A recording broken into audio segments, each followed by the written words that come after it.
Selamat datang di persidangan Cristalino David Ozora. Sebuah kasus perundungan yang sempat viral pada tahun 2023 kali ini dikemas dalam film. Sebuah kisah yang melibatkan pejabat Jakarta Selatan. Daripada penasaran, yuk kita simak perskonnya. Kasus penganiayaan David ini adalah pintu ya buat saya ngeliat sebagai orang sinema gitu, orang kita bikin film ini momen untuk membuka karena memang sudah publikasi, jadi ada chance buat kita tuh mengekspos bagaimana berjalannya power abuse itu gitu. Dan ada beberapa, kalau saya tadi ngomong instansi, ada beberapa pihak instansi yang kita nggak bisa cover lagi kalau nggak cerita nggak jalan. Oke. Jadi yang itu harus terjadi gitu.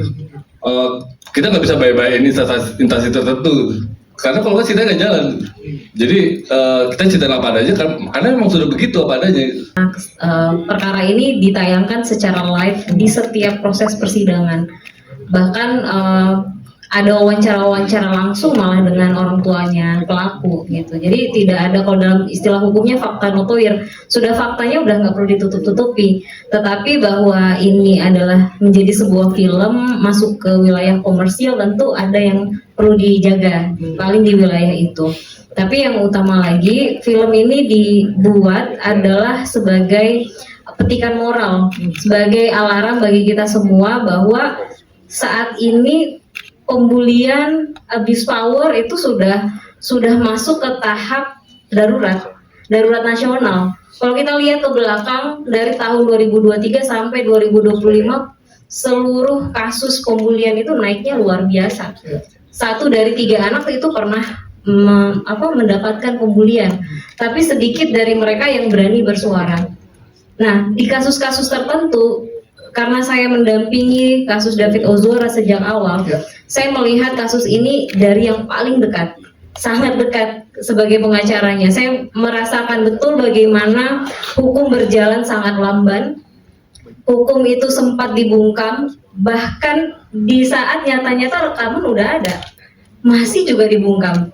Seolah-olah itu adalah perkelahian biasa. Nah, saya ingin seluruh masyarakat di Indonesia menyaksikan film ini, bagaimana masyarakat bersatu menyampaikan kebenaran, hukum kembali lagi kepada tempatnya semula, dan perjuangan seorang ayah itu tentu tidak hanya perjuangannya Jonathan Latumahina.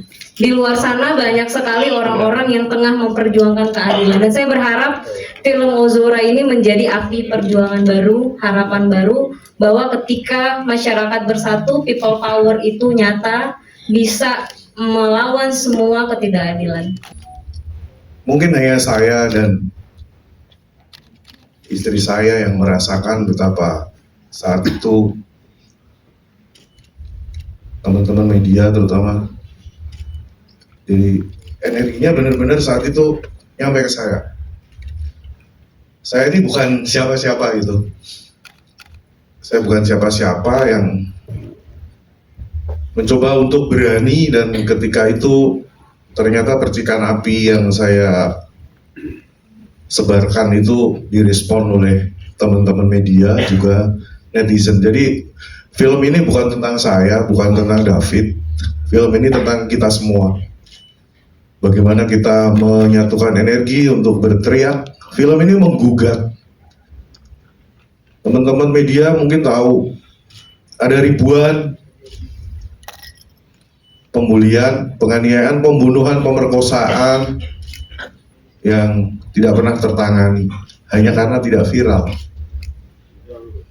Jadi film ini menggugat kita semua bahwa warga jaga warga, warga bantu warga itu nyata menjadi sebuah kekuatan ketika kita berteriak bersama.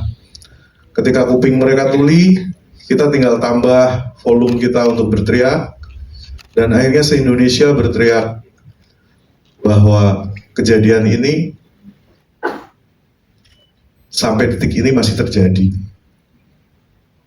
Bahkan termoderasi dengan luar biasa, bahkan lebih canggih modusnya. Dan kalau tanpa kita semua, hal ini masih menjadi PR. Kita nggak bisa berharap pada yang pakai slogan melindungi dan melayani, nggak bisa. Itu hanya slogan, nggak bisa. Kita butuh kalian, kita butuh hand in hand, karena masalah ini adalah masalah masa depan anak bangsa. Di era digital ini sudah nggak ada ruang aman. Yang terbaru, Roblox dulu ruang aman bagi anak-anak, sekarang jadi ruang grooming. Di sana ada pelacuran, di sana ada pencurian data, di sana ada penyiksaan. Jadi di mana ruang aman itu? Jadi Ozora mengajak kita semua untuk tetap waspada, dan hanya kita, masyarakat, netizen, media yang empatinya tetap terjaga gitu. Ketika itu diteriakan bersama, maka pemangku jabatan, para penguasa, itu akhirnya juga mau tergerak gitu loh. Jadi harapannya adalah film ini menjadi sebuah diskursus bahwa ya seperti inilah bangsa kita.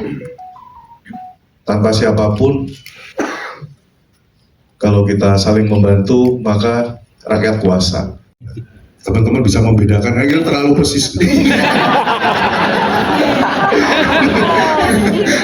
Jadi waktu Anggi sama Bonti kasih tahu nih castingnya, yang jadi David mirip ya, yang jadi Amel mirip ya, wah yang jadi Melisa mirip ya, wah yang jadi gue paling mirip nih. Pesan apa Bang Jo yang disampaikan ke Bang Ciko pada saat itu sih? Bisa luar biasa. Saya dan Chico Jericho ini ada sebuah ikatan sebenarnya melalui David ya. Jadi mungkin teman-teman bisa tahu bahwa ketika David keluar dari rumah sakit, dia belum bisa jalan, belajar jalan, dia masih posisinya bahu sebelah kanan miring. Saya dijapri sama Chico Jericho. Bung, David, biar saya latih di tempat saya supaya bisa berdiri tegak. Dan waktu itu karena netizen banyak sekali, ada grup namanya Mama Online David, waktu itu banyak banget itu. Ketika saya posting, mereka nangis, kok David gimana, ayo semangat David. Dan Chico Jericho menjawab itu, dia bilang, saya ingin membuat David dilihat oleh Mama Online-nya, dan Mama Online-nya besok akan nangis ketika lihat David. Dan itu terjadi. Jadi 8 bulan ditrain sama Chico Jericho, dari badan miring sampai badan bisa tegap, bahkan bisa berisi otot, bahkan bisa half marathon bareng Chico Jericho. Wow. Jadi ketika tadi pertanyaannya apa yang dititipkan ke Chico Jericho, saya tidak menitipkan apa-apa karena Chico Jericho tahu semuanya. Gitu. Aktor itu bilang mau mendekati sebuah peran itu jangan dilawan, dia harus empati sama tokoh yang dimainkan. Jadi saya itu kerjasa banget. Saya sebagai aktor, sebagai Matias Mucus melo banget. Saya pikir inilah cara orang film, seniman untuk bersuara, dia bikin lewat media film. Karena film itu juga propaganda perlawanan. Kebetulan propaganda perlawanan terhadap bullying, terhadap kekerasan, ketidakadilan, ketimpangan. Itu perlawanan semua yang dikerjakan oleh para seniman. Itu cara seniman untuk bersuara. Dan untungnya karya ini akan awet dan akan bicara terus panjang masa. Dan itu yang harus kita kawal sebetulnya. Dari dulu film itu memang propaganda, selain hiburan, tuntunan dan segala macam, dan selalu ada sisipan-sisipan moral di dalamnya. Dan itu yang mudah-mudahan nanti ketika film ini sudah ada di bioskop, masyarakat kita tuh lebih aware sama persoalan-persoalan bangsa yang sebetulnya ada semacam pembiaran gitu loh. Pembiaran ketidakadilan itu biarin, nggak apa-apa. atau lupa. Bullying juga ya heboh 1-2 minggu kemudian hilang. Jadi itu yang perlu kita gedor setiap saat ya. Dan itulah fungsinya orang-orang film gitu ya, untuk terus-menerus menyuarakan ini. Dan saya sebagai Matias Mucus sangat berempati terhadap produk ini. Mudah-mudahan kedepannya bisa membuat kita bisa aware dan berubah melihat segala sesuatu ketimpangan. Kita harus merasakan empati bagaimana relasi kuasa itu amat sangat berpengaruh sekali. Pembulian atau perundungan bukan hanya sekedar verbal, fisik, atau bisa juga psikis, dan rata-rata itu korbannya takut gitu. Tapi kami di sini sebagai tapi teman-teman tolong yang menyuarakan itu, meskipun bunyinya sebentar atau bunyinya seperti sehelai kertas jatuh di tanah, harus tolong teman-teman suarakan itu, karena supaya nggak terjadi lagi. Kertas juga kalau bunyi ke tanah ada suaranya. Nah itu seperti itu. Jadi jangan sampai ada perundungan lagi di semua layer, mau di setiap agama, kayak pesantren, kayak gereja, kayak di mana, apalagi ini di masyarakat biasa. Mudah-mudahan ini sebagai trigger supaya nggak sembarangan sekarang bisa harus berani kita ngomong seperti itu. Siapapun itu, apalagi di penguasa Jakarta Selatan, siapalah itu di belakangnya. Itu. Mudah-mudahan nanti pada saat penayangan bisa diapresiasi dengan baik oleh semua institusi. Terima kasih Om Angin, Om Benti, dan Om Bara Brothers sudah mempercayakan aku untuk memerankan karakter Astrid.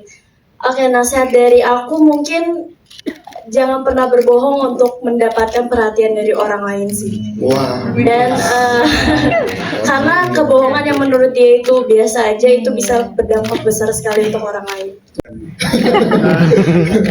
Siap sih, ya, harus siap mau gimana pun, karena seperti Om Matias Mucus bilang, kita harus ikhlas, harus empati sama karakter yang kita mainin. Dan jujur aku sendiri, aku ikhlas peranin Mario Dennis, yes. Tenang, aman. Mas, tenang. Ini sebelahnya aman kok, ada pulau ya. Aku ikhlas peranin, cuman di sela-sela pas sedang prepare ada perasaan yang sedikit takut juga, dan pas lihat contoh-contohnya, bukti-buktinya, terus ngobrol sama Om Jo juga, jadi takut dan kasihan. Tapi ya dari ngelihat dari hasilnya sih kayaknya teman-teman lumayan kesel, jadi berhasil. Kesel banget. Ya. Oke, tapi dari Erdin satu kata untuk karakter Dennis. Kalau lo bisa menyampaikan satu kata, apa yang lo mau sampaikan ke karakter yang lo mainkan? Satu kata. Yes.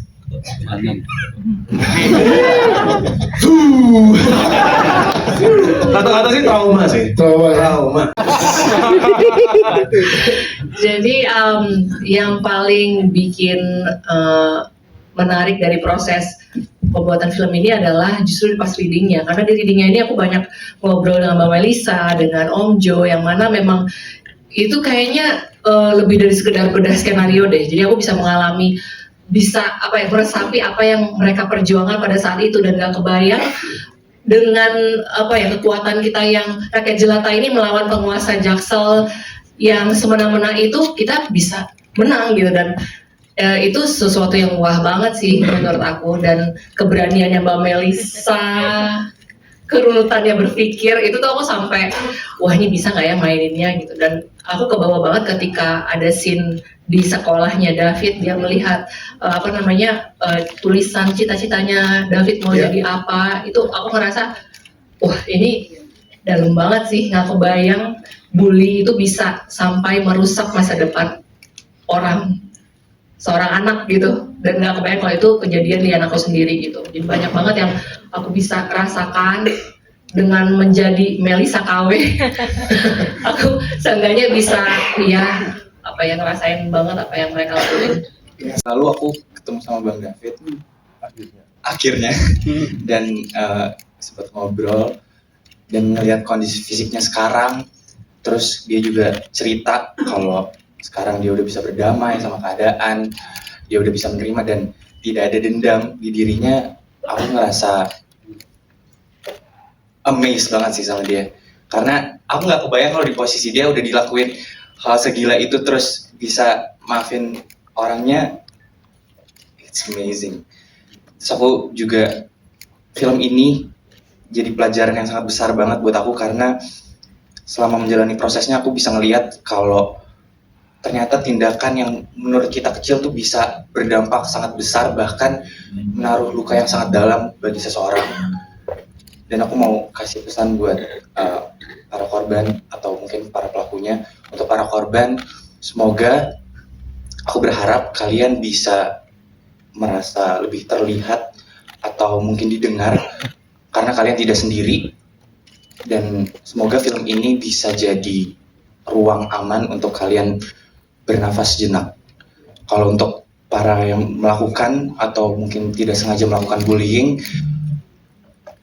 aku harap film ini bisa bikin kita semua untuk berhenti sebentar dan berkaca dan sadar kalau tindakan yang kita pilih sekecil apapun pasti ada dampaknya. Dan kalau nanti ada yang setelah nonton film ini satu orang aja, satu hati jadi lebih lembut, itu udah berarti banget buat aku. Saya juga mengucapkan terima kasih sama Bung Jo yang sudah mengizinkan saya untuk memerankannya, dan juga Umbara Brothers yang sudah banyak membantu dan juga menunjuk saya untuk memerankan Jonathan. Menurut aku film ini sangat penting ya. Film ini adalah suara. Film ini adalah sebuah harapan bahwa kita tidak bisa semena-mena sama kekuasaan. Film ini simbol perlawanan untuk orang yang abuse power. Film ini juga sebuah penguatan ya buat mereka semua supaya berani bersuara terhadap bullying. Bullying ini semakin kesini semakin nyata. Saya seorang ayah yang nggak ngerti gimana perasaannya ketika jadi Joe pada saat itu. Akhirnya saya benar-benar merasakan ketika saya berperan sebagai Joe, saya itu bukan acting. Saya ngerasa gimana kalau itu sampai terjadi sama anak saya gitu. Apa yang akan saya lakuin? Saya hanya punya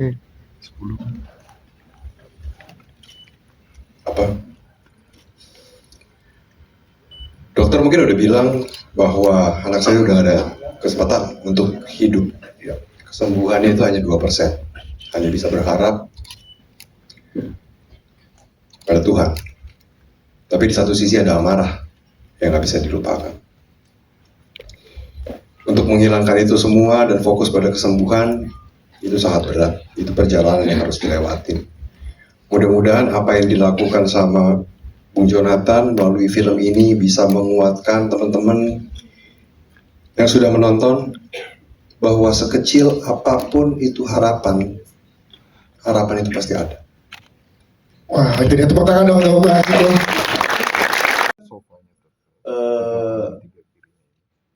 Laporannya kan belakangan. Laporan itu terjadi. Ini pandangan pribadi saya ya. Laporan itu yang melaporkan adalah orang tua Agnes. Orang tua Agnes ngelaporin bahwa ada pencabulan pada anak di bawah umur dan berkali-kali. Dan kenapa dia berani? Karena dia melihat ada perjuangan yang berhasil.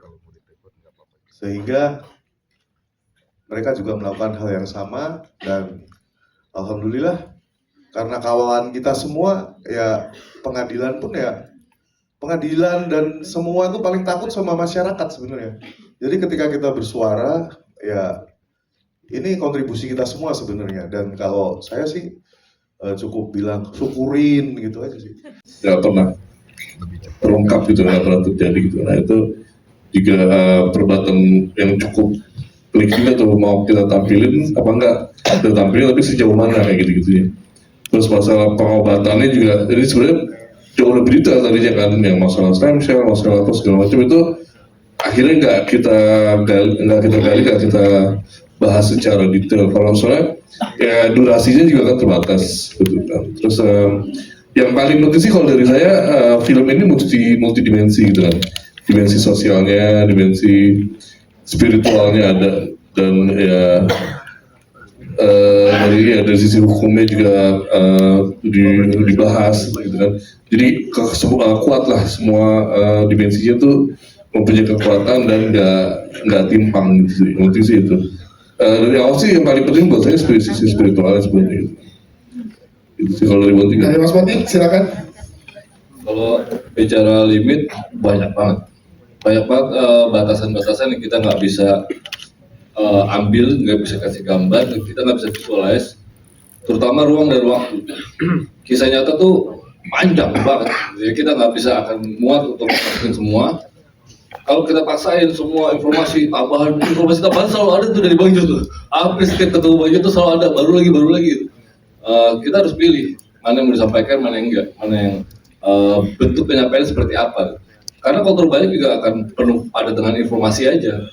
Jadi sama kalau misalnya ada satu adegan yang saya paksakan itu yang saya pengen itu terjadi, ini harus ada nih. Itu yang vertikal, video vertikal. Ya. Itu kerja keras kami itu, pemain ini nih. Ya. Itu memang sudah di workshop lama untuk bikin adegan itu. Dan alhamdulillah ya seperti yang kita lihat bareng. Ya. Dan itu salah satu adegan yang paling mengena dan mengundang reaksi banyak banget dari penonton tadi, Mas. Itu luar biasanya. Dan memasukkan itu menjadi struktur film kan tuh, itu ribetnya di situ tuh. Dimana harus ada introduction karakter, setting incidents, ada journey, ada struktur film lah gitu ya, ada turning point. Nah itu membuat sinkronis antara kejadian yang nyata yang nggak ada polanya gitu, nggak ada strukturnya, menjadi sebuah struktur film. Nah itu ribetnya di situ sih. Wow, itu dia. Tepuk tangan untuk jawabannya dari Yang artinya adalah dengan kekuatan Tuhan. Jadi itu poin dari film ini. Kita manusia hanya bisa berusaha, tapi ya kekuatan Tuhan yang menentukan segalanya. Makanya tadi yang kayak Ciko bilang, jika ada harapan sekecil apapun jangan pernah dilepaskan, karena ya harapan itu akan kita nggak tahu itu akan mana gitu kan. Selama kita berdoa bersama, insya Allah kekuatan Tuhan akan selalu bersama kita. Yes, itu